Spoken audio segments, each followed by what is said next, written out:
Kalau bapak buka Facebook, buka TikTok, buka apapun lah, mesti banyak perempuan yang jual diri. Mesti banyak perempuan yang jual diri. Tujuannya cuma piti, pak. Kalau dulu ada orang, mohon maaf, prostitusi dia, jual diri dia, sangat hina sekarang. Kalau sekarang bahagia orang, pak. Bahagia jual diri itu bahagia. Itu apakah itu bagian daripada aib, pak? Tapi mereka senang, bahagia, populer. Nah, coba bayangkan, dibuatlah sesuatu yang isu-isu dia bercerai, suaminya selingkuh. Ini karena tidak populer, tapi karena disampaikan jadi populer dia, pak. Jadi masyhur, terkenal. Pokoknya aku harus cerai dengan suami aku. Setelah terkenal, aku mau jadi istri kedua. Kan bayangkan tuh. Begitulah modelnya sekarang. Tapi bapak ibu, mereka tidak memandang pakaiannya jilbab, suaminya baik, tapi mereka tak pandang apakah itu salah dalam agama atau tidak.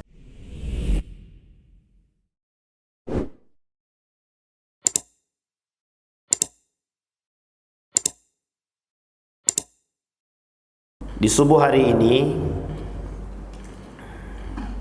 saya ingin menyampaikan, mungkin kalaulah ini sudah tersampaikan, jadi anggaplah ulang kaji, kata orang-orang zaman dulu.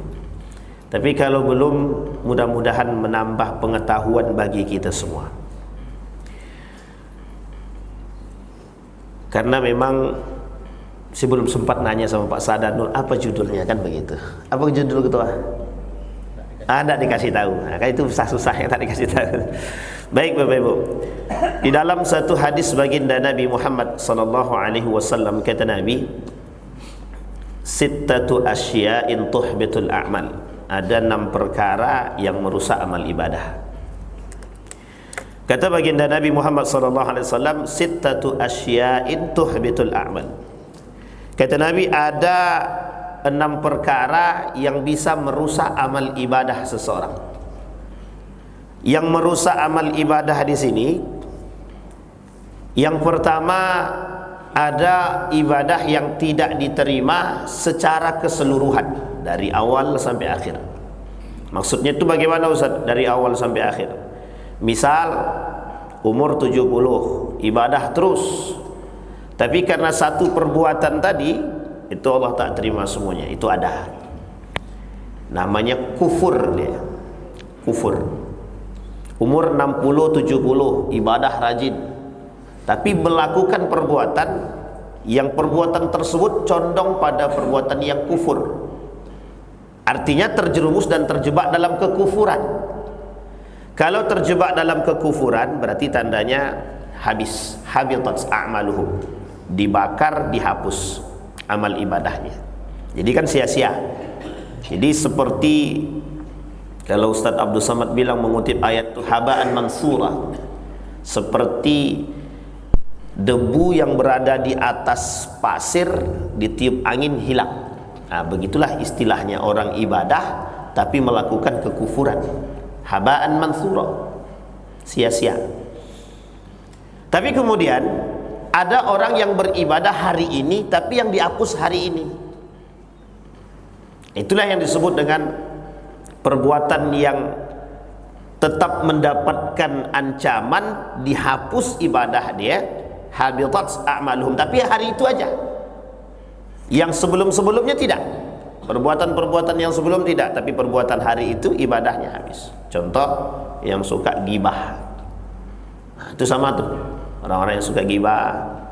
Tapi orang-orang yang suka gibah ini, orang-orang yang suka melakukan perbuatan kezaliman sampai dia datang minta maaf. Jadi kalau dia tak minta maaf bagaimana? Ya, pertanggungjawabannya di akhirat. Hatta yuqadu syatal jalha, gitu. Sampai nanti kemudian di hari kiamat itu kebaikan dia diberikan kepada orang lain.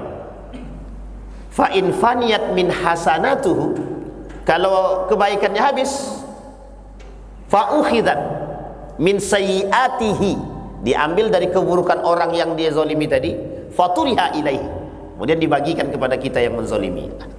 Istilahnya begitulah. Jadi jatuhnya muflis, bangkrut. orang-orang bangkrut. Nah, kata baginda Nabi Muhammad sallallahu alaihi wasallam, sittatu asya'in tuhbitul a'mal. 6 perkara merusak ibadah. Yang pertama kata baginda Nabi, al-istighalu bi'uyubil khalqi. Orang yang sibuk dengan aib orang lain. Ada Bapak Ibu yang sibuk dengan aib orang? Wah, banyak. Ini masalah nih. Kalau latuk-atuk awak yang bercakap. Al-istighalu bi'uyubil khalqi. Orang yang sibuk memang kerjaannya itu. Siapa orang yang punya kerjaan seperti ini jangan tersinggung ya Bapak Ibu ya. Di akhir zaman tuh ada namanya fitnah. Ada namanya fitnah Dajjal. Nah, fitnah Dajjal ini ada 2. Ada Masihid Dajjal, ada Dajjal itu sendiri. Kalau Masihid Dajjal itu kaitannya dengan hari kiamat. Masuknya 10 tanda kiamat besar. Tapi kalau cuma Dajjal saja yang disebut, itu fitnah Dajjal namanya. Ada namanya manusia yang menyerupai Dajjal. Kata Nabi dalam hadisnya itu, ada orang-orang yang nanti seperti Dajjal. Dajjaluna kadzabun, kata Nabi. Mereka Dajjal yang memiliki sifat seperti Dajjal. Apa sifat Dajjal itu? Dusta. Yang kedua, ada namanya fitnah media. Itu fitnah Dajjal juga itu. Jadi media ini kalau tak pandai jujur dia, itu Dajjal baru namanya. Jangan tersinggung kami. Khusus teman-teman media jangan tersinggung. Itu faktanya begitu memang. Maka disebut dengan Dajjal. Ada seorang ulama menuliskan dalam kitabnya itu, salah satu fitnahnya generasi muda. Salah satu fitnah generasi muda di akhir zaman. Satu di antaranya adalah fitnah media itu. Yang beliau sebutkan itu fitnahnya Dajjal. Nah, salah satu hari ini media atau salah satu cara yang mudah menyebarkan aib orang adalah media. Dalam kaitan ini banyak Pak. Ada orang yang sibuk mencari aib orang, kemudian disebarkannya aib orang itu. Kalau dulu menyebarkan aib orang itu dari mulut ke mulut, dari mulut ke mulut. Kalau sekarang tidak, cukup posting di Facebook, posting di sosial media. Yang tadi lingkupnya sedikit, sekarang jadi besar. Itu fitnah. Itu fitnah akhir zaman begitu. Sehingga kata Nabi, al-istighalu bi'ayubil khalqi, orang yang sibuk dengan mencari aib orang lain. Penyakit ini sampai akhir zaman, sampai kiamat tidak akan selesai. Yang harus diselesaikan itu adalah bagaimana diri kita menanggapi kasus seperti ini, mensikapi kasus seperti ini. Kenapa? Karena posisi aib yang tadi itu, orang tuh senang cari aib orang tuh senang. Apalagi orang tersebut yang tidak dia sukai, yang dia benci. Oh, senang kali. Oh, awas kau ya. Kau semalam kan? Tahu dia. Ini nih, ibu nih yang kemarin nih kan? Awaslah nanti. Aku cari. Untuk apa dia cari aib orang? Untuk mencari titik kelemahan orang. Maka kata Nabi, tuba liman syaghalahu ayubuhu.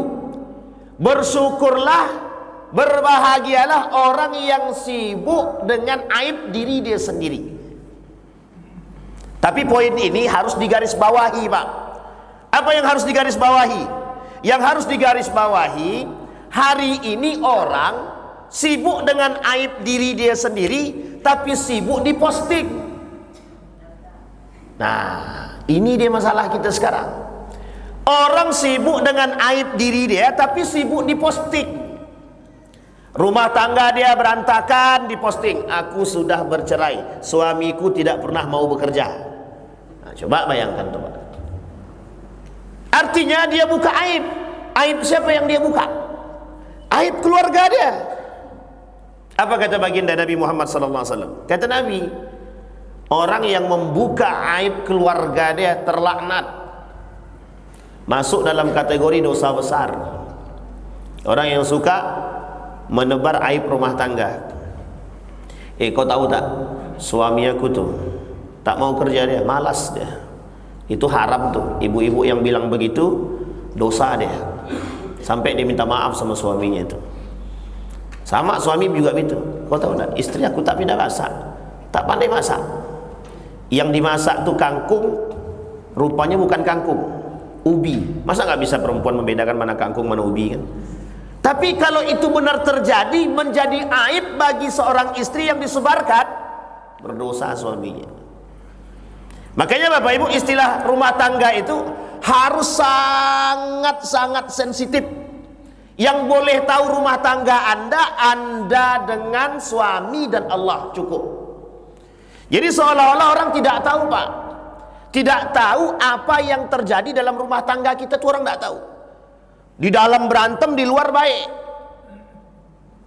Harus begitu, harus. Nah sekarang, zaman sekarang ini, itu zaman yang sangat-sangat canggih. Apa canggihnya? Manusia hari ini tuh harus tidak normal. Kenapa harus tidak normal? Karena manusia hari ini dituntut untuk bisa menjadi manusia yang abnormal, tidak normal. Contoh, Nabi bilang jangan sebarkan aib rumah tangga. Dia bilang sebarkan aja. Bahkan justru menggunakan media untuk menyebarkan. Kita ambil contoh kasus. Ada enggak pelaku yang suka menyebarkan aib begitu? Dipertontonkan. Kalau Bapak Ibu mau lihat, tontonlah di televisi. Itulah kerjaan hari ini. Semua yang ditampilkan tentang aib rumah tangga. Uniknya pelakunya mau. Senang dia, aku terkenal dalam keadaan mohon maaf aib yang tersebar tapi dosa. Inilah kasus sekarang Bapak Ibu. Makanya kenapa sekarang ini manusia sekarang itu pengen populer tapi dengan maksiat. Pengen populer dengan maksiat. Itu fitnah. Itu namanya fitnah akhir zaman. Kenapa harus begitu? Karena dengan cara begitu mudahnya Pak, biar terkenal itu. Jadi sekarang ini begitu dia. Contoh, ada perempuan yang suka mengumbar aib. Bapak Ibu sekarang ini pokoknya kalau bisa yang bapak-bapak atau ibu-ibu pegang HP, cari aplikasi yang bisa kontrol. Kalau bisa jangan sampai video-video singkat orang-orang yang telanjang-telanjang itu masuk. Serius Pak, ketika serius. Coba tanya sama teman-teman media ini. Kalau Bapak buka Facebook, buka TikTok, buka apapun lah, mesti banyak perempuan yang jual diri. Mesti banyak perempuan yang jual diri. Tujuannya cuma piti Pak. Kalau dulu ada orang mohon maaf prostitusi dia, jual diri dia, sangat hina sekarang. Kalau sekarang bahagia orang Pak. Bahagia jual diri itu bahagia. Itu apakah itu bagian daripada aib Pak? Tapi mereka senang. Bahagia, populer. Nah, coba bayangkan, dibuatlah sesuatu yang isu-isu dia bercerai, suaminya selingkuh. Ini karena tidak populer, tapi karena disampaikan jadi populer dia Pak, jadi masyhur, terkenal. Pokoknya aku harus cerai dengan suami aku. Setelah terkenal, aku mau jadi istri kedua. Kan bayangkan tuh. Begitulah modelnya sekarang. Tapi Bapak Ibu, mereka tidak memandang. Pakaiannya jilbab, suaminya baik, tapi mereka tak pandang. Apakah itu salah dalam agama atau tidak? Seorang ulama menuliskan dengan judul artikelnya begini: aib rumah tangga yang disebarkan, bagian daripada dosa. Nah sekarang Bapak Ibu kita kembalikan kepada poin tadi, al-ishtighal bi'uyubil khalqi. Sekarang pertanyaannya, orang bukan sibuk mencari aib orang lagi. Tak perlu dicari, dia pun sudah mengumbarkan sendiri aibnya Pak. Sudah dia umbar sendiri. Jadi tidak perlu lagi kita ini sibuk mencari aib orang. Kalau pengen tahu aib orang udah cukup. Nanti lihat di media, dia datang sendiri. Begitulah parahnya sekarang itu. Itu yang pertama, al-ishtighalu bi'uyubil khalqi. Dan ini bagian daripada fitnah. Nah kalau bisa Bapak Ibu, aib rumah tangga itu cukup istri dan suami yang tahu, yang lain tak perlu tahu. Apalagi istilahnya sesuatu yang sangat sensitif dalam rumah tangga.